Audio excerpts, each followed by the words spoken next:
Sir ನೀವೀಗ ನಿಮ್ಮ ಎಕ್ಸ್ಪೀರಿಯನ್ಸಲ್ಲಿ ತುಂಬ ಸಕ್ಸಸ್ಫುಲ್ ಮಕ್ಕಳನ್ನ ನೋಡಿದ್ದೀರಾ.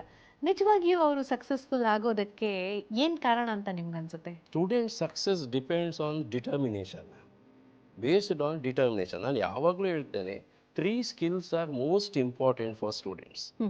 ಒನ್ ಈಸ್ ಕಮ್ಯುನಿಕೇಷನ್ ಸ್ಕಿಲ್, ಇನ್ನೊಂದು ಸ್ಪೀಕಿಂಗ್, ಇನ್ನೊಂದು ಹಿಯರಿಂಗ್. ನಮಗೆ ಕೇಳುವ ತಾಳ್ಮೆ ಕೂಡ ಇರಬೇಕು. ಇದನ್ನು ಮಕ್ಕಳು ಬೆಳೆಸಲಿಕ್ಕೆ I always suggest them. Sir ಈಗ ಕೆಲವೊಂದ್ಸಲ ಚಾಲೆಂಜಸ್ ಹೇಗಿರುತ್ತೆ ಅಂತಂದ್ರೆ, ಪಿ ಯು ಪಾಪ ಏನೋ ಯಾರೋ ಹೇಳಿದ್ದಾರೆ SSLC ಜಾಸ್ತಿ ಮಾರ್ಕ್ಸ್ ತಗೊಂಡಿದ್ಯಾ ಸೈನ್ಸ್ಗೆ ಹೋಗು ಅಂತ ಒಂದು ಕಾಲ ಇತ್ತು. ಈಗಲೂ ಸಹ ಎಲ್ಲೋ ಒಂದ್ ಕಡೆ ಅದೇ ಫಾರ್ಮೆಟ್ ಫಾಲೋ ಮಾಡ್ತಿದ್ದಾರೆ. ಅದಕ್ಕೆ ಎರಡು ವಿಚಾರ ಮೇಡಮ್. ಒಂದು, before we decide we can think. ಎರಡನೇದು, ಒಮ್ಮೆ ಡಿಸೈಡ್ ಮಾಡಿ ನಾನು ಹೋಗಿದ್ದೇನೆ, ಜಾಸ್ತಿ ಮಾರ್ಕ್ ಇತ್ತು ಸೈನ್ಸಿಗೆ ಹೋಗ್ಬಿಟ್ಟೆ, ಅಥವಾ ಅಪ್ಪ ಅಮ್ಮ ಹೇಳಿದ್ರು ಸೈನ್ಸಿಗೆ ಹೋಗ್ಬಿಟ್ಟೆ, ಅಲ್ಲಿಂದ ಮತ್ತೆ ನಾವು ಹಿಂದೆ ಬರುವ ಯೋಚನೆ ಮಾಡಬಾರ್ದು. ಅಂದರೆ ನೀರಿಗೆ ಇಳಿದ ಮೇಲೆ ಕೈಕಾಲು ಆಡಿಸಲೇಬೇಕು. ಯಾಕಂದರೆ ಅದರ್ವೈಸ್ ಸ್ಟೂಡೆಂಟ್ಸಿಗೆ ನಾಳೆ ಏನೋ ಪ್ರಾಬ್ಲಮ್ ಆದಾಗ ಮುಂದೆ ಹೇಗೆ ಹೋಗುದಂತ ಹೇಳುವಂಥದ್ದೇ ಗೊತ್ತಾಗಿರಬೇಕು. Parents may not be there with them always. Students has to take decision. ಆಗ ಎಜುಕೇಷನ್ ಏನು ನಾವು ಕೊಟ್ಟಿರ್ತೇವೆ that only will hand hold.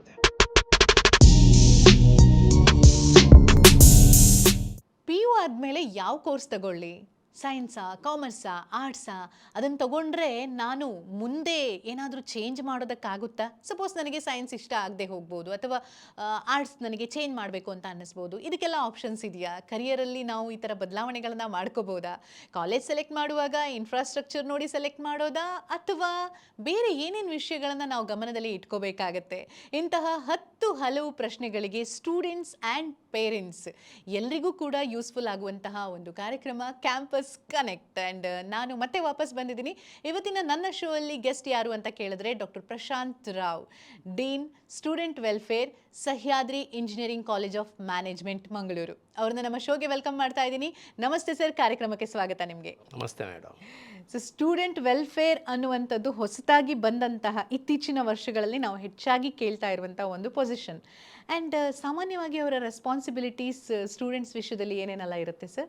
Student welfare ಅಂತ ಹೇಳಿದರೆ ಮಕ್ಕಳ ಸರ್ವತೋಮುಖ ಅಭಿವೃದ್ಧಿಗೆ ಏನೆಲ್ಲ ಅನಿವಾರ್ಯತೆಗಳುಂಟು ಅದನ್ನು ಪ್ರೊವೈಡ್ ಮಾಡಲಿಕ್ಕೆ ನಾವು ಏನೇನು ಫೆಸಿಲಿಟೀಸನ್ನು ಕ್ರಿಯೇಟ್ ಮಾಡ್ಬೋದು ಅಂತ ಹೇಳುವಂಥದ್ದು ಒಂದು ಇನ್ಸ್ಟಿಟ್ಯೂಟಲ್ಲಿ.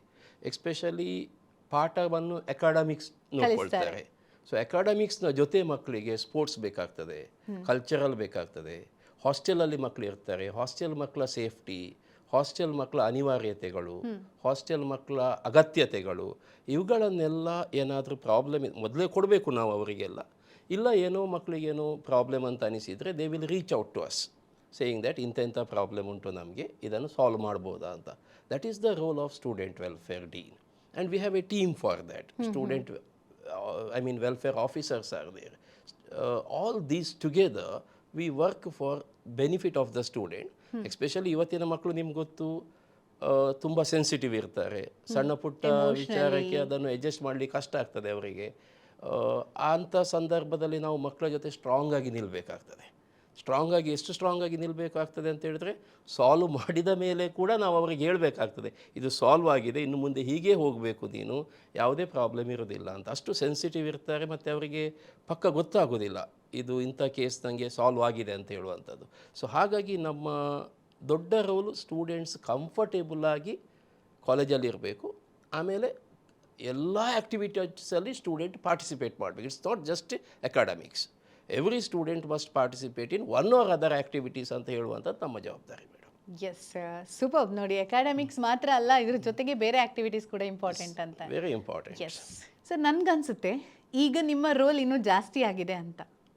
ಯಾಕಂದರೆ ಮೊದಲು ಅಕಾಡೆಮಿಕ್ಸು ಮಾರ್ಕ್ಸು ಅಷ್ಟೇ ಅನ್ನುವಂಥ ಯುಗ ಇತ್ತು. ಆದರೆ ಇವತ್ತು ನೀವು ಅವರನ್ನು ಎಲ್ಲ ಕಡೆ ಅವರನ್ನು ತಗೊಂಡು ಹೋಗಬೇಕು, ರೆಡಿ ಮಾಡಬೇಕು. ಕಮ್ಯುನಿಕೇಷನ್ ಇಂಪಾರ್ಟೆಂಟ್, ಆ್ಯಂಡ್ ಸ್ಟೇಜಲ್ಲಿ ಮಾತಾಡಬೇಕು, ಅವರು ಎಲ್ಲ ಆ್ಯಕ್ಟಿವಿಟೀಸಲ್ಲಿ ಪಾರ್ಟಿಸಿಪೇಟ್ ಮಾಡಬೇಕು ಅಂತ. ಹೇಗೆ ಸರ್ ಈಗ ಆ ಥರದ ವಾತಾವರಣಕ್ಕೆ ಸ್ಟೂಡೆಂಟ್ಸ್ ರೆಡಿ ಆಗ್ತಾ ಇದ್ದಾರಾ? ಒಂದು ರೀತಿಯಲ್ಲಿ ಅದೊಂದು ಚಾಲೆಂಜ್ ನಮಗೆ. ಯಾಕಂತ ಹೇಳಿದರೆ ಮಕ್ಕಳ mindset is very different. There are 60 students in a class ಅಂತಾದರೆ 60 ಮೈಂಡ್ಸೆಟ್. ಅದು ನೀವು ಅದನ್ನು ಯುನಿಫೈಡ್ ಆಗಿ ತಗೊಂಡು ಹೋಗೋದು it's a big challenge. But ಮಕ್ಕಳೊಂಥರ ಮುಗ್ಧತೆ ಕೂಡ ಇರ್ತದೆ ಮಕ್ಕಳ ಹತ್ರ. ಮಕ್ಕಳು ಹೇಗೆ ಅಂತ ಹೇಳಿದರೆ ಟೀಚರ್ಸ್ ಹೇಳಿದ್ದನ್ನು ಕೇಳ್ತಾರೆ, ಟೀಚರ್ಸ್ ಹೇಳಿದ್ದು ಫೈನಲ್ ಅವರಿಗೆ. ಆ ಮುಗ್ಧತೆ ನಮಗೆ ತುಂಬ ಬೆನಿಫಿಟ್ ಆಗ್ತದೆ. ಯಾಕಂದರೆ we can tell them what is good, what is not good ಅಂತ ಹೇಳುವಂಥದ್ದು. It's quite easy to correct them.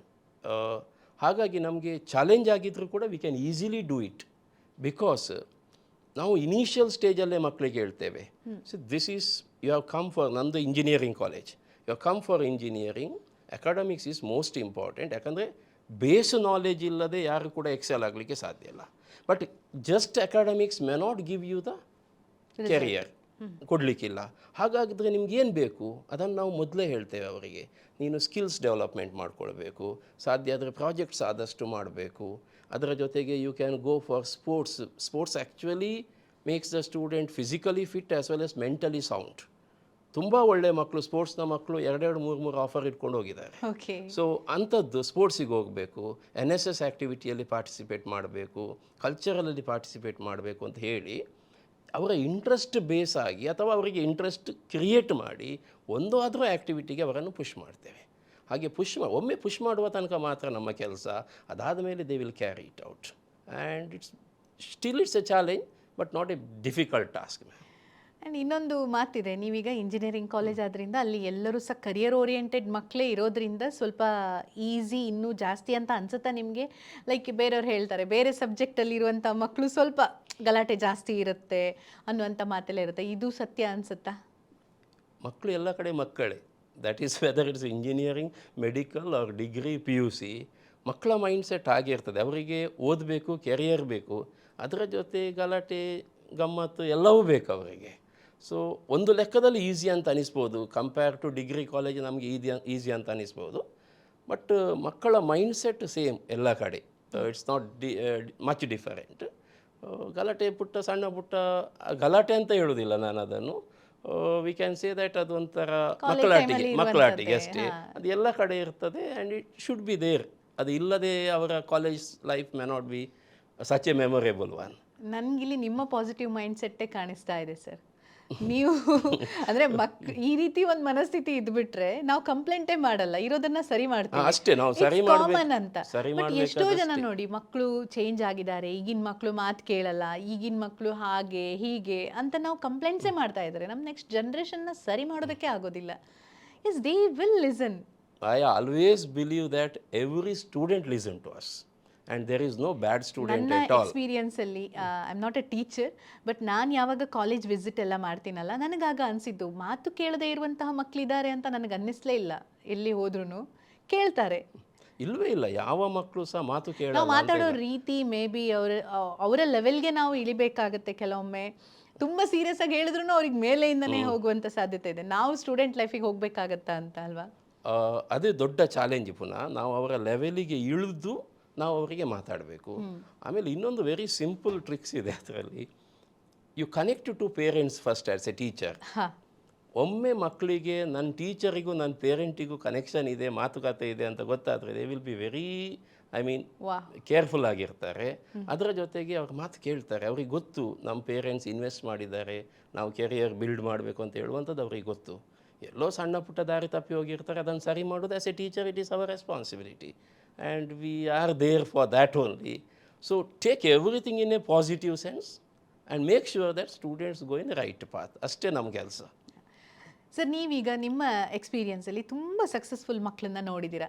ನಿಜವಾಗಿಯೂ ಅವರು ಸಕ್ಸಸ್ಫುಲ್ ಆಗೋದಕ್ಕೆ ಏನು ಕಾರಣ ಅಂತ ನಿಮ್ಗನ್ಸುತ್ತೆ? Student success depends on determination ma'am, based on determination. ನಾನು ಯಾವಾಗಲೂ ಹೇಳ್ತೇನೆ 3 skills are most important for students. One is communication skill. Communication skill ಯಾಕೆ ಅಂತ ಹೇಳಿದರೆ, idea cannot speak, idea cannot promote itself. Somebody has to promote the idea. Whoever promote the idea should have good communication. ಕಮ್ಯುನಿಕೇಷನಲ್ಲಿ ಕೂಡ ಏನು, ಒಂದು return communication, ಇನ್ನೊಂದು speaking, ಇನ್ನೊಂದು hearing. ನಮಗೆ ಕೇಳುವ ತಾಳ್ಮೆ ಕೂಡ ಇರಬೇಕು. ಇದನ್ನು ಮಕ್ಕಳು ಬೆಳೆಸಲಿಕ್ಕೆ ಐ ಆಲ್ವೇಸ್ ಸಜೆಸ್ಟ್ ದೆಮ್, ಒಂದು ಚಾಪ್ಟರ್ ಓದಿ ಆದಮೇಲೆ ಸಮರೈಸ್ ಇಟ್ 3-4 ಪಾಯಿಂಟಲ್ಲಿ, ಫ್ರೆಂಡಿಗೆ ಪಾಠ ಮಾಡು. ಸೊ ದ್ಯಾಟ್ ನಿನ್ನ ಮಾತುಗಾರಿಕೆ ಎಷ್ಟು ಒಳ್ಳೆಯದಿದೆ ಅಂತ ನಿಂಗೆ ಗೊತ್ತಾಗುತ್ತೆ, ಸ್ಪೀಕಿಂಗ್ ಸ್ಕಿಲ್ ಎಷ್ಟಿದೆ ಅಂತ. ಅದೇ ರೀತಿ ನೀನು ಪಾಠ ಮಾಡೋದನ್ನು ರೆಕಾರ್ಡ್ ಮಾಡಿ 10 ನಿಮಿಷ ಬಿಟ್ಟು ಅದನ್ನು ಕೇಳು. ಸೊ ದ್ಯಾಟ್ ಆ ಸ್ಕಿಲ್ ಕೂಡ ನಿನಗೆ ಬರ್ತದೆ. ಅದೆಲ್ಲ ಸಣ್ಣ ಪುಟ್ಟ ಸ್ಕಿಲ್ಗಳನ್ನು ನಾವು ಈ ಏಜಲ್ಲೇ ಬೆಳೆಸ್ತಾ ಹೋಗಬೇಕು. ಒಂದು communication skill. Second one, the most important is self directed learning. ನಾನು ಸೆಲ್ಫ್ ಲರ್ನಿಂಗ್ ಎಷ್ಟು ಸ್ಪೀಡಪ್ ಆಗ್ತೇನೆ ಅಥವಾ ಎಷ್ಟು ಒಳ್ಳೆ ಸ್ಕಿಲ್ ಡೆವಲಪ್ ಮಾಡ್ತೇನೆ, that is most important. Because colleges teach you only subjects, ಅಷ್ಟೇ. But career actually demands you to learn something which is beyond syllabus. Exactly, ಅದೊಂದು university ಬೇರೆನೇ ಇದೆ. ಅದು ಬೇರೆನೇ ಯೂನಿವರ್ಸಿಟಿ ಕೆರಿಯರ್. ಆಗ ಮಕ್ಕಳಿಗೆ ಯಾವ ಟೀಚರ್ ಬರಲ್ಲ. Self learning is the most important thing. But ಅದನ್ನು ಸ್ಟೂಡೆಂಟ್ ಲೈಫಲ್ಲೇ ಅವ್ರು ಬೆಳೆಸ್ತಾ ಹೋಗ್ಬೇಕು. ಅದು ಹೇಗೆ ಅಂತ ಹೇಳಿದ್ರೆ, ಪ್ರತಿ ತಿಂಗಳು ಸಬ್ಜೆಕ್ಟ್ ಬಿಟ್ಟು ಏನೋ ಒಂಚೂರು ಜಾಸ್ತಿ ಕಲಿಬೇಕು. ಯೂಟ್ಯೂಬಲ್ಲಿ ಕಲಿಬಹುದು, ಅಥವಾ ನಾನು ಯಾವುದೋ ಒಂದು ಆನ್ಲೈನ್ ಕೋರ್ಸ್ ಇಟ್ಕೊಂಡು ಕಲಿಬಹುದು, ರೀಡಿಂಗ್ ಬುಕ್ಸಲ್ಲಿ ಕಲಿಬಹುದು. But this is the second most important thing for successful. Third most important thing for the success is manage yourself under stress. Stress ಬಂದಾಗ ನಿಮ್ಮನ್ನು ನೀವೇ ಮ್ಯಾನೇಜ್ ಮಾಡಲಿಕ್ಕೆ ಕಲಿಬೇಕು. ಯಾಕೆ ಈ ಸ್ಟ್ರೆಸ್ ಬಂತು? ಸ್ಟ್ರೆಸ್ ಯಾವಾಗ ಬರ್ತದೆ ಗೊತ್ತಾ? ನಾವು ನಮ್ಮ ಝೂಮ್ ಮಾಡೋದು, ಲಾಂಗ್ ಝೂಮ್ ಮಾಡಿದರೆ ಸ್ಟ್ರೆಸ್ ಬರ್ತದೆ. ಸೊ ಅಲ್ಲಿ ತನಕ ನಾನು ಹೋಗಬೇಕು. No, you don't think about that. ಸಣ್ಣ ಪುಟ್ಟ ಝೂಮ್ ಮಾಡಿ, ನಾಳೆಗೆ ಯೋಚನೆ ಮಾಡಿ, ನಾಡ್ದಿಗೆ ಯೋಚನೆ ಮಾಡಿ. ಸ್ಟ್ರೆಸ್ ಬಂದಾಗ sit back and check what mistake you have done and how to correct it. As simple as that. ಅಷ್ಟು ಮಕ್ಕಳು ಮಾಡಿದರೆ 100% they will be successful. Because academics needs only discipline, nothing more than that. Discipline doesn't mean that ಯಾವುದೋ ಒಂದು military ಆಗಿ ಇರಬೇಕು ಅಂಥ discipline ಅಲ್ಲ. ನಾನು ಏನು ಮಾಡಬೇಕು, ಹೇಗೆ ಮಾಡಬೇಕು ಅಂತ ಹೇಳುವಂಥದ್ದು ಮಕ್ಕಳಿಗೆ ಗೊತ್ತಾದರೆ they will B definitely successful. Ma'am, ನೀವು ಹೇಳಿದ ಒಂದು ಮಾತು ನಾನಿಲ್ಲಿ ಕಂಟಿನ್ಯೂ ಮಾಡೋದಾದರೆ, ನೀವು ಹೇಳಿದರೆ ನಿಮ್ಮ ಫ್ರೆಂಡ್ಗೆ ಎಕ್ಸ್ಪ್ಲೈನ್ ಮಾಡು, ನಿನ್ಗೇನು ಗೊತ್ತಾಯ್ತು ಅದು ಅಂತ. ನಿಜವಾಗ್ಲೂ ಇಟ್ ವರ್ಕ್ಸ್. ನಾನು ನಮ್ಮ ಆ್ಯಂಕರಿಂಗ್ ಅಥವಾ ಈ ನಿರೂಪಣೆ ಮಾಡೋದು, ಇಂಥದ್ದೆಲ್ಲ ಸ್ಕಿಲ್ಸ್ ಹೇಗೆ ಡೆವಲಪ್ ಮಾಡ್ಕೊಳ್ಳೋದು ಅಂತ ಕೇಳೋರಿಗೆ ಹೇಳ್ತಾರೆ. ನೀವು ಮನೆಯಲ್ಲಿ ಫ್ಯಾಮಿಲಿ ಮೆಂಬರ್ಸ್, ನಿಮ್ಮ ಅಪ್ಪ ಅಮ್ಮ ಅಜ್ಜ ಅಜ್ಜಿನೆಲ್ಲ ಬನ್ನಿ ಕೂತ್ಕೊಳ್ಳಿ, ಇವತ್ತಿನ ಕಾರ್ಯಕ್ರಮದ ಅಧ್ಯಕ್ಷತೆಯನ್ನು ನಮ್ಮ ಅಜ್ಜಿಯವರು ವಹಿಸ್ತಾ ಇದ್ದಾರೆ, ಅವರನ್ನು ನಾವು ವೆಲ್ಕಮ್ ಮಾಡ್ತಾ ಇದ್ದೀನಿ. ಆ್ಯಂಡ್ ಇವತ್ತು ನಮ್ಮ ಅಮ್ಮನಿಗೊಂದು ಸನ್ಮಾನ ಇಟ್ಕೊಂಡಿದ್ದೇವೆ. ದಿನ ಅವ್ರು ನಮಗೆ ಪ್ರತಿದಿನ ಪ್ರೀತಿಯಿಂದ ಅಡುಗೆ ಮಾಡಿ ಬಡಿಸ್ತಾರೆ, ಅವರನ್ನು ಹೊಗಳುವಂಥದ್ದು. ಇದು ಹೇಗೆ ಅಂತಂದರೆ ಅಲ್ಲಿ ಫನ್ ಕ್ರಿಯೇಟ್ ಆಗುತ್ತೆ, bonding will be developed. And ಅದ್ರ ಜೊತೆಯಲ್ಲಿ ಅವರು ಸ್ಟೇಜಿಗೆ ಹೋದಾಗ ಮಾತಾಡೋದಕ್ಕೆ ಅವರು ಇಲ್ಲಿ ಇನಿಷಿಯೇಷನ್ ಮಾಡ್ತಿದ್ದಾರೆ, ರಿಹರ್ಸಲ್ ಮಾಡ್ತಿದ್ದಾರೆ. ಮೊದಲು ನಿಮ್ಮ ಮನೇಲಿ ಸ್ಟಾರ್ಟ್ ಮಾಡಿ, ಆಮೇಲೆ ನಿಮ್ಮ ಕಸಿನ್ಸ್ ಜೊತೆ, ನಿಮ್ಮ ಫ್ಯಾಮಿಲಿ ಮೆಂಬರ್ಸ್ ಜೊತೆ ಮಾತಾಡಿ, ಕಾನ್ಫಿಡೆನ್ಸ್ ತಂತಾನೆ ಬರುತ್ತೆ ಅಂತ. ಇದ್ದಕ್ಕಿದ್ದಾಗೆ ದೊಡ್ಡ ಸ್ಟೇಜಿಗೆ ಹೋಗಿ ಮಾತಾಡೋದು ಎಲ್ಲ ಒಂದು ಕಡೆ ಭಯ ಶುರು ಆಗ್ಬೋದು. ಬಟ್ ಆಗ ಚಿಕ್ಕ ಚಿಕ್ಕ ಡೆವಲಪ್ಮೆಂಟ್ ಅಲ್ವಾ? ಆ್ಯಕ್ಚುಲಿ ನಾನು ಇದನ್ನು ಹೇಗೆ ಕಲಿತೆ ಅಂದರೆ, ಹೀಗೆ ಮಾಡಬೇಕು ಅಂತ. ನಾನು ಸ್ಟೂಡೆಂಟ್ ಆಗಿದ್ದಾಗ ಎಷ್ಟು ಓದಿದ್ರು ನನಗೆ ಅದು ನೆನಪುಳಿತಿರಲಿಲ್ಲ. ಪಾಠ ಮಾಡ್ಲಿಕ್ಕೆ ಸ್ಟಾರ್ಟ್ ಮಾಡಿದ್ರು, ಒಮ್ಮೆ ಪಾಠ ಮಾಡಿದ್ದು ನನಗೆ ಲೈಫ್ ಟೈಮ್ ನೆನಪುಳಿತದೆ. Then I understood that teach others, you will remember long. ಇಲ್ಲ, 100%. ಈಗ ಬುಕ್ಸ್ ಓದೋರು ಸಹ ಎಷ್ಟೋ ಜನ ನಾನು ಬುಕ್ಸ್ ಓದ್ತೀನಿ ಅಂದರೆ ನೆನಪಲ್ಲಿ ಉಳಿಯೋಲ್ಲ ಅಂತ ಹೇಳ್ತಾರೆ. ಆ್ಯಕ್ಚುಲಿ ನಾವು ಓದುವಾಗ ನಮಗೇನಾದರೂ ಕೋಟ್ ಇಷ್ಟ ಆದರೆ, ಯಾವುದೋ ಒಂದು ಸ್ಟೋರಿ ಇಷ್ಟ ಆದರೆ, ಲೈನ್ ಇಷ್ಟ ಆದರೆ ಅದನ್ನು ನಾವು ಮೆಮೊರೈಸ್ ಮಾಡ್ಕೋಬೇಕು, ಇಲ್ಲ ಬರ್ದಿಡಬೇಕು, ಇಲ್ಲ ನಾವು ಆ ಸ್ಟೋರಿನ ಇನ್ನೊಬ್ರಿಗೆ ಹೇಳಬೇಕು. ಆಗ ಅದು ಜಾಸ್ತಿ ನೆನಪಲ್ಲಿ ಉಳಿಯುತ್ತೆ ಅಂತ. ಎಷ್ಟು ವಂಡರ್ಫುಲ್ ಟೆಕ್ನಿಕ್ ಅದು. Wonderful technique ma'am it is. Yes. So sir, ಈಗ ಮಾರ್ಕ್ಸ್ ವರ್ಸಸ್ ಸ್ಕಿಲ್ಸ್ ಯಾವುದಕ್ಕೆ ಜಾಸ್ತಿ ಇಂಪಾರ್ಟೆನ್ಸ್ ಬೇಕು ಅಂತೀರಾ? ಇದು ಭಾರಿ ಇಂಟ್ರೆಸ್ಟಿಂಗ್ ಕ್ವಶನ್. ಯಾಕಂತ ಹೇಳಿದರೆ ಮಾರ್ಕ್ಸ್ ಕೂಡ ಇಂಪಾರ್ಟೆಂಟು, ಸ್ಕಿಲ್ ಕೂಡ important. Just marks may not give you anything, just skill may give you something always. Marks ಇಲ್ಲದೆ ಸ್ಕಿಲ್ ಇದ್ದವನಿಗೆ ಖಂಡಿತ ಸಕ್ಸಸ್ ಸಿಗ್ತದೆ, ಬಟ್ ಖಾಲಿ ಮಾರ್ಕ್ಸ್ ಸಕ್ಸಸ್ ಕೊಡಲಿಕ್ಕಿಲ್ಲ. ಇದು ಎರಡು ಒಟ್ಟಾದರೆ success is, I mean only sky is the limit. Marks and skill comes together. ನಾನು ವೆರಿ ಸಿಂಪಲ್ ಹೇಳ್ತೇನೆ. ಮಾರ್ಕ್ಸ್ ಮತ್ತು ಸ್ಕಿಲ್ಲಿಗೆ ಬಂದಾಗ, ಮಾರ್ಕ್ಸ್ ಈಗ ಫಾರ್ ಎಕ್ಸಾಂಪಲ್ ಒಂದು PU ಸ್ಟೂಡೆಂಟಿಗೆ ಮಾರ್ಕ್ಸ್, ಅವನು ಬೋರ್ಡ್ ಎಕ್ಸಾಮಲ್ಲಿ ಏನು ಮಾಡ್ತಾನೆ, ಎಷ್ಟು ಮಾಡ್ತಾನೆ, ಅವನು 590 ಕೂಡ ತೆಗಿಬೋದು ಔಟ್ ಆಫ್ 600. ಅದು ಮಾರ್ಕ್ಸ್. ನಾಳೆ ಕಾಂಪಿಟೇಟಿವ್ ಎಕ್ಸಾಮ್ಸ್, ನೀಟ್, JEE ಅಥವಾ KCETಯಲ್ಲಿ ಅವನು ಪರ್ಫಾರ್ಮ್ ಮಾಡ್ತಾನೆ ಇಲ್ಲೋ ಅಂತ ಹೇಳುವಂಥದ್ದು ಅವನ ಸ್ಕಿಲ್ ಲೆವೆಲ್ನ ಮೇಲೆ ಡಿಪೆಂಡ್ ಆಗಿರ್ತದೆ. ಅವನೊಂದು ಪ್ರಾಬ್ಲಮನ್ನು ತಗೊಂಡು ಸ್ಪೀಡಪ್ ಮಾಡಿ ಕಡಿಮೆ ಟೈಮಲ್ಲಿ ಸಾಲ್ವ್ ಮಾಡಲಿಕ್ಕೆ ಆಗ್ತದ ಅವನಿಗೆ, ಅದು ಸ್ಕಿಲ್ ಲೆವೆಲ್. ಅದಕ್ಕೆ ಪ್ರಾಕ್ಟೀಸ್ ಬೇಕಾಗ್ತದೆ. Skill always needs practice. I always tell them, driving is a skill, driving needs practice. ಅಥವಾ swimming is a skill, swimming needs practice. ನಾವೇನೋ ಒಂದು ಪುಸ್ತಕ ಓದಿ ಹೌ ಟು ಸ್ವಿಮ್ ಅಂತ ಹೋಗಿ ನೀರಲ್ಲಿ ಆಡಲಿಕ್ಕೆ ಆಗೋದಿಲ್ಲ. ಅದೇ ರೀತಿ all these things, maths is a skill, you need to do practice. Science is a skill, you need to do practice. Problem solving practice ಮಾಡಬೇಕು. ಆ ಸ್ಕಿಲ್ ಜೊತೆಗೆ ಬಂದಾಗ students will, I mean, excel in their competitive exams also. So competitive exams, they always need skill, ma'am. When it comes to engineering, marks along with the skill give them better opportunity. The best packages they get, 20 lakhs, 30 lakhs, 40 lakhs plus packages they get when marks and skill come together. Yes. Just marks may not give a big package. Skill may give you a package but not as good as, ಅಂದರೆ ಸ್ಕಿಲ್ನ ಜೊತೆಗೆ ನಿಮಗೆ knowledge ಬೇಕು, ಆ ಸ್ಕಿಲ್ಲನ್ನು improve ಮಾಡುವಂಥ knowledge ಬೇಕಾಗ್ತದೆ. But marks and skill are always two faces of a coin. You can't leave anything, but skill should be along with marks. I always believe that. ಸ್ಕಿಲ್ಲಿಗೆ ಮಕ್ಕಳು ಸ್ವಲ್ಪ ಎಕ್ಸ್ಟ್ರಾ ಎಫರ್ಟ್ ಹಾಕಬೇಕಾಗ್ತದೆ. ಸರ್, ನೀವೀಗ ಇಷ್ಟು ವರ್ಷ campus placement ನೋಡ್ಕೊಂಡು ಬಂದಿದ್ದೀರಾ, ಯಾವ ಥರ ಸ್ಟೂಡೆಂಟ್ಸ್ ಹೆಚ್ಚು ಹೆಚ್ಚು ಪ್ಲೇಸ್ ಆಗ್ತಾ ಇದ್ದಾರೆ? ಪ್ಲೇಸ್ಮೆಂಟಿಗೆ ಮೋಸ್ಟ್ ಇಂಪಾರ್ಟೆಂಟ್ ಥಿಂಗ್ ಈಸ್, ಒಂದು ಮಾರ್ಕ್ಸ್ ಈಸ್ ಗೇಟ್ ಪಾಸ್. ಯಾಕಂತ ಹೇಳಿದ್ರೆ any company to enter it's just the gate pass. If a company comes say that ನನಗೆ 80% ಅಬವ್ನ ಸ್ಟೂಡೆಂಟ್ಸ್ ಬೇಕು ಅಂತಾದರೆ 80 ಆ್ಯಂಡ್ ಅಬವ್ ಇದ್ದವನಿಗೆ ಮಾತ್ರ ಆಪರ್ಚುನಿಟಿ ಸಿಗ್ತದೆ. ಸೊ ಆ ಮಾರ್ಕ್ಸ್ ಅದಕ್ಕಾಗಿ ಬೇಕಾಗ್ತದೆ ಅಷ್ಟೇ. ಅಲ್ಲಿಂದ ಮತ್ತೆ 80ಗೂ 95ಗೂ ಡಿಫರೆನ್ಸ್ ಇಲ್ಲ. ಅವನು ಹೇಗೆ ಪರ್ಫಾರ್ಮ್ ಮಾಡುತ್ತಾನೆ ಅಂತ ಹೇಳುವುದರ ಮೇಲೆ ಅವನಿಗೆ ಜಾಬ್ ಸಿಗ್ತದಾ ಇಲ್ವಾ ಅಂತ ಹೇಳೋದು ಸಿಗ್ತದೆ. ಆ ಜಾಬ್ ಸಿಗಲಿಕ್ಕೆ ಅದೇ ನಾನು ಆಗ ಹೇಳಿದ್ದು, communication skill is very important. Aptitude and attitude, ಈಗ ನಾವು ಯಾವಾಗಲೂ ಹೇಳ್ತೇವೆ ನಾಲೆಜ್, ಆ್ಯಟಿಟ್ಯೂಡು ಮತ್ತು ಆ್ಯಪ್ಟಿಟ್ಯೂಡ್. ನಾಲೆಜ್ ಅಂದರೆ ನಾವು ಏನು ಓದ್ತೇವೆ ಅದು, ಆ್ಯಟಿಟ್ಯೂಡ್ ಅಂದರೆ ನನ್ನ ವರ್ತನೆ, ನಾನು ಹೇಗೆ ಅದನ್ನು ತಗೊಳ್ತೇನೆ, ಪಾಸಿಟಿವ್ ಆಗಿ ತಗೊಳ್ತೇನೆ, ನೆಗೆಟಿವ್ ಆಗಿ ತಗೊಳ್ತೇನೆ ಅಂತ ಹೇಳುವಂಥದ್ದು. ಒಂದು ಪರ್ಟಿಕ್ಯುಲರ್ ಸಿಚುವೇಷನನ್ನು ನಾನು ಪಾಸಿಟಿವ್ ಆಗಿ ತಗೊಂಡು ಮುಂದೆ ಹೋಗ್ತೇನಾ ಅಥವಾ ನೆಗೆಟಿವ್ ಆಗಿ ತಗೊಂಡು ಹಿಂದೆ ಬರ್ತಾನೆ ಅಂತ ಹೇಳುವಂಥದ್ದು ಕೂಡ ಮ್ಯಾಟರ್ಸ್. ಯಾಕಂತ ಹೇಳಿದ್ರೆ ಪ್ರತಿ ಕಂಪೆನಿ ಇಂಟರ್ವ್ಯೂ ಮಾಡುವಾಗಲಿ ಅಥವಾ ಕ್ವೆಶ್ಚನ್ಸ್ ಕೊಡುವಾಗ ಆಗಲಿ ಅವನ ಆ್ಯಟಿಟ್ಯೂಡನ್ನು ಚೆಕ್ ಮಾಡ್ತದೆ. ಆ ರಿಯಲ್ ಲೈಫ್ ಸಿಚುವೇಷನ್ನ ಕ್ವೆಶ್ಚನ್ ಕೊಟ್ಟು ಆ್ಯಟಿಟ್ಯೂಡ್ ಚೆಕ್ ಮಾಡ್ತದೆ. ಅದೇ ರೀತಿ ಆ್ಯಪ್ಟಿಟ್ಯೂಡ್ ಅಂತ ಹೇಳಿದ್ರೆ ಈ ಸ್ಕಿಲ್, ಎಷ್ಟು ಸ್ಪೀಡಾಗಿ ಸಾಲ್ವ್ ಮಾಡ್ತಾನೆ ಅಥವಾ ಒಂದು ಸಿಚುವೇಷನಿಗೆ ಎಷ್ಟು ಕ್ವಿಕ್ಕಾಗಿ ರಿಯಾಕ್ಟ್ ಮಾಡ್ತಾನೆ, all those things matters. So ಇದು ಮೂರನ್ನೂ ಡೆವಲಪ್ ಮಾಡಿದ ಮಕ್ಕಳು ತುಂಬ ಬೇಗ ಪ್ಲೇಸ್ ಆಗ್ತಾರೆ, ತುಂಬ ಬೇಗ ಜಾಬ್ ಮಾಡ್ಕೊಳ್ತಾರೆ. ಈ ಸ್ಕಿಲ್ಗಳು ಇಂಜಿನಿಯರಿಂಗ್ ಮಕ್ಕಳಿಗೆ ಅಂತ ಅಲ್ಲ, ಹೈಸ್ಕೂಲ್ ಲೆವೆಲಿಂದವೇ ನಾವು ಡೆವಲಪ್ ಮಾಡಬೇಕು. ಸಣ್ಣ ಮಕ್ಕಳ ಲೆವೆಲಲ್ಲಿ ಡೆವಲಪ್ ಮಾಡಲಿಕ್ಕೆ ತುಂಬ ಈಸಿ ಸ್ಕಿಲ್ಗಳನ್ನು, ಯಾಕಂದರೆ ಅದು ಓಪನ್ ಮೈಂಡ್ ಇರ್ತದೆ ಅವರದ್ದು. ಅದೇ ರೀತಿ ಕಲಿಯುವ ಒಂದು ಸ್ಪೀಡ್ ಜಾಸ್ತಿ ಇರ್ತದೆ ಮಕ್ಕಳದ್ದು. ಎಕ್ಸಾಕ್ಟ್ಲಿ, ಟೋಟಲಿ ಹೇಳಬೇಕು ಅಂತಂದರೆ ಮಾರ್ಕ್ಸ್ ಬೇಕು just to get pass, but ಮುಂದೆ ಹೋಗಬೇಕು ಅಂತಂದರೆ skills are important, very very important, 100%. Sir, ಈಗ ಸ್ಟೂಡೆಂಟ್ಸ್ ಕಾನ್ಫಿಡೆನ್ಸನ್ನು ಡೆವಲಪ್ ಮಾಡ್ಕೋಬೇಕು ಅಂತಂದರೆ ಅವರು ಪ್ರತಿದಿನ ಏನು ಮಾಡ್ಬೋದು, ಏನು ಎಕ್ಸಸೈಸಸ್ಗಳನ್ನು ಮಾಡಿದರೆ ಅವರ ಕಾನ್ಫಿಡೆನ್ಸ್ ಡೆವಲಪ್ ಆಗುತ್ತೆ ಅಂತ ನಿಮ್ಗೆ ಅನಿಸುತ್ತೆ? ಈಗ ಫಾರ್ ಎಕ್ಸಾಂಪಲ್ ಇಂಟರ್ವ್ಯೂ, ಅವರಿಗೆಲ್ಲ ಗೊತ್ತಿರುತ್ತೆ, ಇಂಟರ್ವ್ಯೂಗೆ ಪ್ರಿಪೇರ್ ಆಗಿ ಹೋಗಿರ್ತಾರೆ, ಪಾಪ ಎದುರುಗಡೆ ಇಂಟರ್ವ್ಯೂವರ್ ಕೇಳುವಂಥ ಸಿಂಪಲ್ ಕ್ವೆಶನ್ಗೆ ಆನ್ಸರ್ ಮಾಡೋದಕ್ಕಾಗಲ್ಲ, ಎಲ್ಲ ಒಂದು ಕಡೆ ಫಿಯರ್ ಬಂದುಬಿಡುತ್ತೆ. ಅಂಥ ಸಿಚುವೇಶನ್ಗಳನ್ನು ಹೇಗೆ ಮ್ಯಾನೇಜ್ ಮಾಡ್ಬೋದು, ನೀವೇನು ಎಕ್ಸಾಂಪಲ್ ಕೊಡೋದಕ್ಕೆ?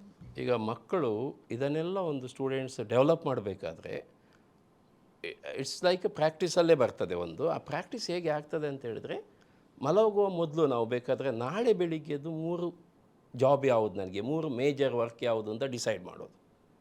ಆಮೇಲೆ ಅದನ್ನು ಎಷ್ಟು ಎಫೆಕ್ಟಿವ್ ಆಗಿ ಕಂಪ್ಲೀಟ್ ಮಾಡಿದ್ದೇನೆ ಅಂತ ಹೇಳುವಂಥದ್ದನ್ನು ನೆಕ್ಸ್ಟ್ ಡೇ ಮಲಗುವ ಮೊದಲೊಮ್ಮೆ ಯೋಚನೆ ಮಾಡುವಂಥದ್ದು. And student should know how to prioritise their work, ಯಾವುದು ಫಸ್ಟ್ ಯಾವುದು ನೆಕ್ಸ್ಟ್ ಅಂತ ಹೇಳುವಂಥದ್ದು. ನಾನು ಯಾವಾಗಲೂ ಹೇಳ್ತೇನೆ, if you select 3 work, start with the toughest one. ಸುಲಭದ್ದು ನಾನು ಮುಗಿಸಿದೆ ಅಂತ ಹೇಳಿ ಟಫೆಸ್ಟ್ ಒನ್ನನ್ನು ಉಳಿಸಿದ್ರೆ ಆಗಲಿಕ್ಕಿಲ್ಲ. Start with the difficult one. If it fails, take 5 minutes or 10 minutes and check why it has failed, then go to the second. ಇದು ಮಕ್ಕಳಿಗೆ ಒಂದು ಡಿಸಿಪ್ಲಿನನ್ನು ಕಲಿಸ್ತದೆ ಸ್ಟೂಡೆಂಟ್ಸಿಗೆ. ಅದೇ ರೀತಿ ಕಾನ್ಫಿಡೆನ್ಸ್ ಬಿಲ್ಡ್ ಮಾಡಲಿಕ್ಕೆ ಅಥವಾ ಇಂಟರ್ವ್ಯೂ ಲೆವೆಲಲ್ಲಿ ಕಾನ್ಫಿಡೆನ್ಸ್ ಬಿಲ್ಡ್ ಮಾಡಲಿಕ್ಕೆ students can opt for mock interviews.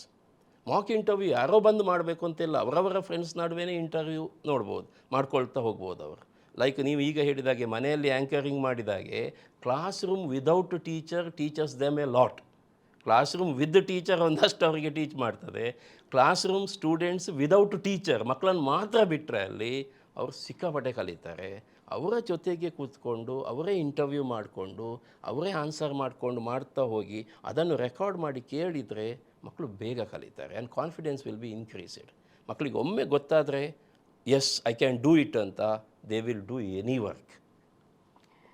Sir, ಈಗ ಕೆಲವೊಂದು ಸಲ ಚಾಲೆಂಜಸ್ ಹೇಗಿರುತ್ತೆ ಅಂತಂದರೆ, PU ಪಾಪ ಏನೋ ಯಾರೋ ಹೇಳಿದ್ದಾರೆ SSLCಲಿ ಜಾಸ್ತಿ ಮಾರ್ಕ್ಸ್ ತೊಗೊಂಡಿದ್ಯಾ ಸೈನ್ಸ್ಗೆ ಹೋಗು ಅಂತ ಒಂದು ಕಾಲ ಇತ್ತು. ಈಗಲೂ ಸಹ ಎಲ್ಲೋ ಒಂದು ಕಡೆ ಅದೇ ಫಾರ್ಮ್ಯಾಟ್ ಫಾಲೋ ಮಾಡ್ತಿದ್ದಾರೆ. ಈಗ ಕೂಡ. ಎಸ್ ಎಸ್ ಸ್ವಲ್ಪ ಕಮ್ಮಿ ಬಂತು, ಇಲ್ಲ ನೀನು ಸಿ ಎ ಅಥವಾ ಬ್ಯಾಂಕಿಂಗ್ ಸೆಕ್ಟರ್ಗೆ ಹೋಗಬೇಕು, ಮ್ಯಾಥ್ಸಲ್ಲಿ ಓಕೆ ಪರವಾಗಿಲ್ಲ, ಅಕೌಂಟೆನ್ಸ್ ಎಲ್ಲ ನಿನಗೆ ಈಸಿ ಆಗ್ಬೋದು ಅಂತ ಹೇಳೋರು ಕಾಮರ್ಸಿಗೆ ಹೋಗ್ತಾರೆ. And third option is arts. Of course ಈಗ ಈ ಎ ಐ ಯುಗದಲ್ಲಿ ಆರ್ಟ್ಸಿಗೆ ಆ್ಯಕ್ಚುಲಿ ಹೇಳಬೇಕು ಅಂತಂದರೆ ಕಾಂಟೆಂಟ್ ಕ್ರಿಯೇಷನ್ ಆರ್ಟ್ಸ್ ಮಕ್ಕಳಿಗೆ ಜಾಸ್ತಿ ಅಪರ್ಚುನಿಟೀಸ್ ಇದೆ ಅನ್ನುವಂಥದ್ದು ಕರೆಂಟ್ ಸಿನಾರಿಯೋ. ಬಟ್ ಅಷ್ಟೆಲ್ಲ ಯೋಚನೆ ಮಾಡೋದಕ್ಕೆ ಹೋಗೋದಿಲ್ಲ. ಏನೋ ಒಂದು ಸ್ಟ್ರೀಮಿಗೆ ಹೋಗಿರ್ತಾರೆ, ನಾವು ಯಾವುದರಲ್ಲಿ ಗುಡ್ ಇದ್ದೀವಿ ಅಂತಲೇ ಗೊತ್ತಾಗಲ್ಲ ಅವ್ರಿಗೆ. ಸ್ಕಿಲ್ಸನ್ನು ಫೈಂಡ್ ಔಟ್ ಮಾಡ್ಕೋಬೇಕು, ನಾವು ಏನಕ್ಕೆ ಹೋಗ್ಬೋದು ಅನ್ನೋದನ್ನು. ಇದನ್ನು ಹೇಗೆ ಡಿಸ್ಕವರ್ ಮಾಡ್ಬೋದು ಸರ್? ನಾನು ಯಾವುದರಲ್ಲಿ ಮುಂದೆ ಹೋದರೆ ನನಗೆ ಸಕ್ಸಸ್ ಸಿಗುತ್ತೆ ಅಂತ ನನಗೆ ಗೊತ್ತಾಗೋದು ಹೇಗೆ?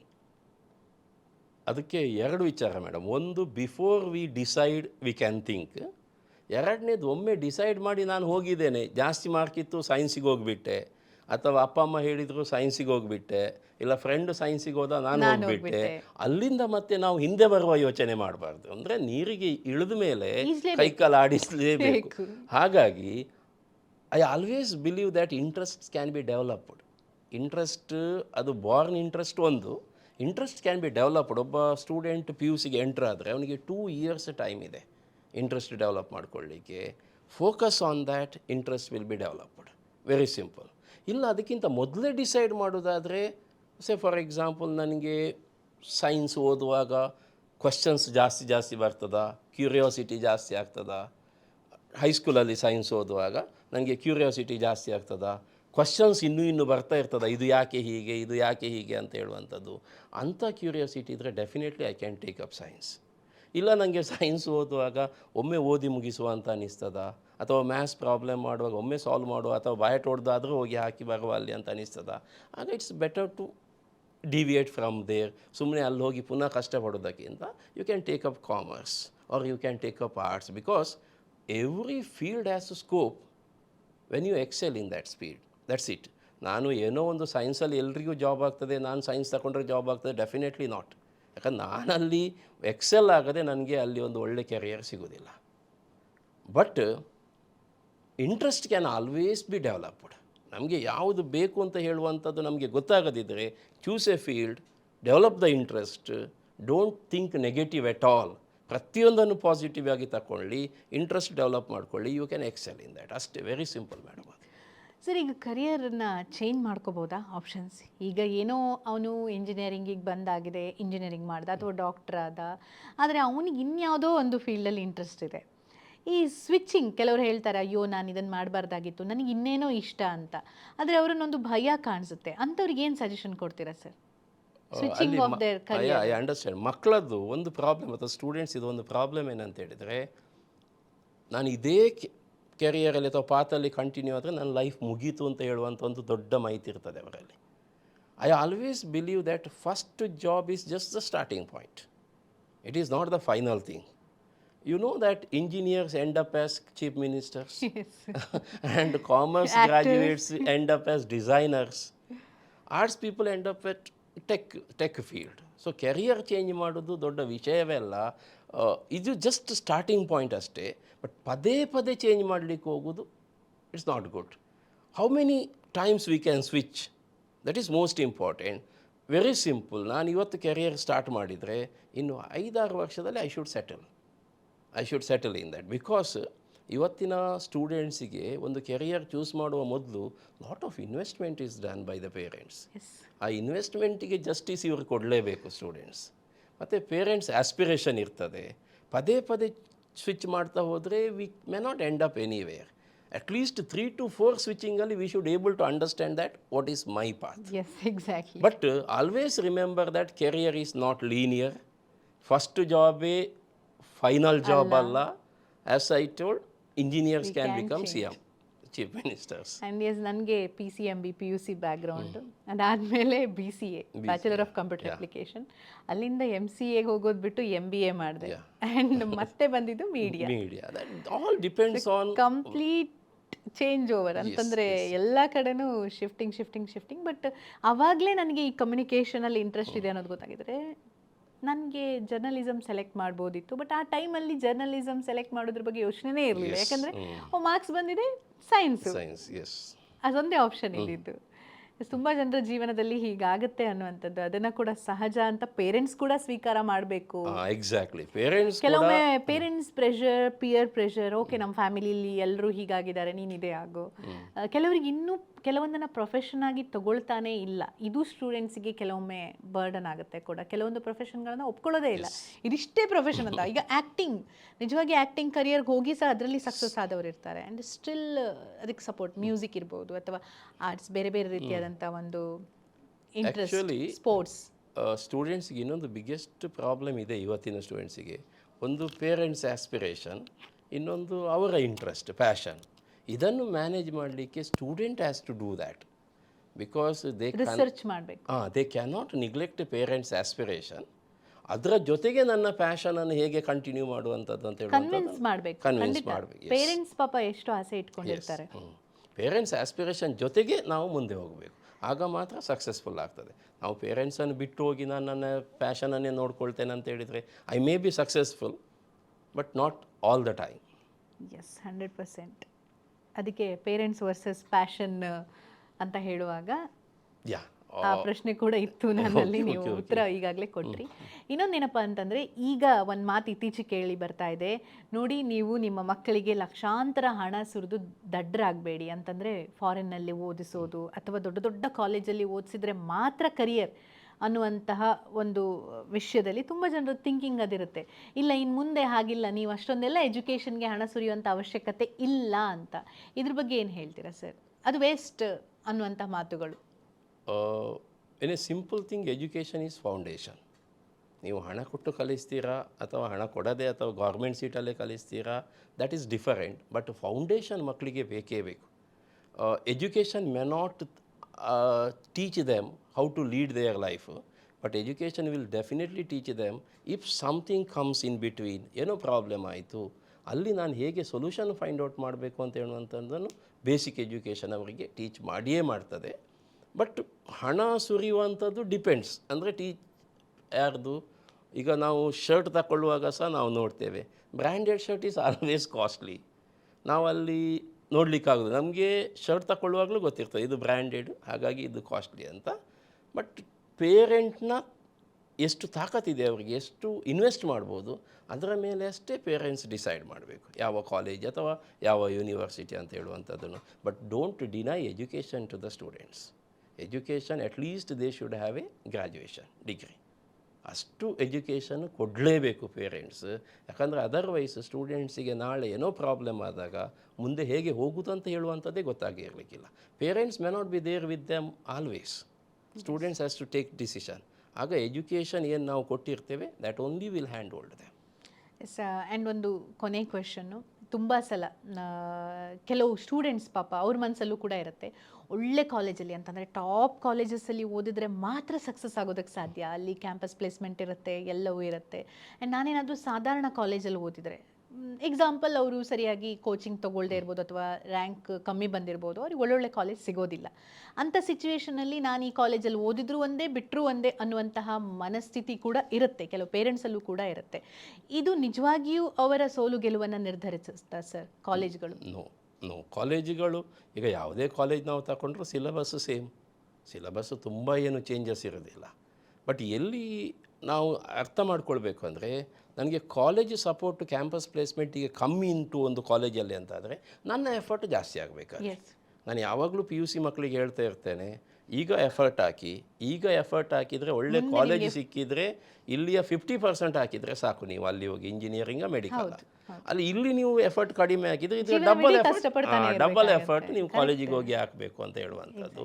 But it depends on only individual. ನನ್ನ ಎಫರ್ಟ್ ಇಲ್ಲದೆ ಯಾವ ಕಾಲೇಜು ನನಗೆ ಜಾಬ್ ಕೊಡಲಿಕ್ಕಿಲ್ಲ ಅಥವಾ ಯಾವುದೇ ಕಾಲೇಜ್ ನನ್ನ ಜಾಬನ್ನು ಡಿನೈ ಮಾಡಲಿಕ್ಕಿಲ್ಲ. It is the individual effort. Yes. Student welfare ಟೀಮಲ್ಲಿ ಡೀನ್ ಆಗಿ ಬಹುಶಃ ನೀವು ಸ್ಟೂಡೆಂಟ್ಸನ್ನು ಹತ್ತಿರದಿಂದ ನೋಡಿದಂಥ ಎಷ್ಟೋ ಎಕ್ಸ್ಪೀರಿಯನ್ಸ್ ನಮಗೆ ಗೊತ್ತಾಯಿತು, ಸ್ವಲ್ಪ ಬೇರೆಯೇ ಆ್ಯಂಗಲಲ್ಲಿ ನೋಡೋದಕ್ಕೆ ಈ ಕ್ಯಾಂಪಸ್ ಕನೆಕ್ಟ್ ಕಾರ್ಯಕ್ರಮದಲ್ಲಿ. ಸರ್, ನಿಮ್ಮ ಒಂದು ಸಮಯವನ್ನು ನಮಗೋಸ್ಕರ ಕೊಟ್ಟಿದ್ದಕ್ಕೆ ನಾನು ಥ್ಯಾಂಕ್ಸ್ ಹೇಳ್ತಾ ಇದ್ದೇನೆ sir. Thank you very much. Thank you madam. Thank you.